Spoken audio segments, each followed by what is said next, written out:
চিংড়ি মাছ দিয়ে চটজলদি যদি কোনো পদ বানাতে চান তো একবার এই রেসিপিটা ট্রাই করতে পারেন। তৈরিও হয় খুব তাড়াতাড়ি, উপকরণ লাগে খুব কম, আর খেতে হয় দুর্দান্ত।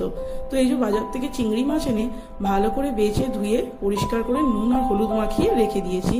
মিক্সির বাটিতে নিয়ে নিচ্ছি হাফ চামচ সাদা তিল, 1.5 চামচ পোস্ত, 1 চামচ সাদা সর্ষে আর 1 চামচ কালো সর্ষে। এটাকে আগে একটু মিহি গুঁড়ো করে নেব। এবার ওই গুঁড়োটার মধ্যে দিয়ে দিচ্ছি অল্প একটু নুন, একটা কাঁচা লঙ্কা আর একটু জল দিয়ে একটা পেস্ট তৈরি করে রেখে দেব। এদিকে মাছগুলো আমি তেলে দিয়ে হালকা করে ভেজে রেখে দিয়েছি। কাঁচাও দেওয়া যায়, তবে আমি কাঁচাটা দিইনি, একটু ভেজে রেখে দিয়েছি। টিফিন কৌটোয় নিয়ে নিলাম পরিমাণ মতো নুন, হলুদ গুঁড়ো আর কাশ্মীরি লঙ্কার গুঁড়ো।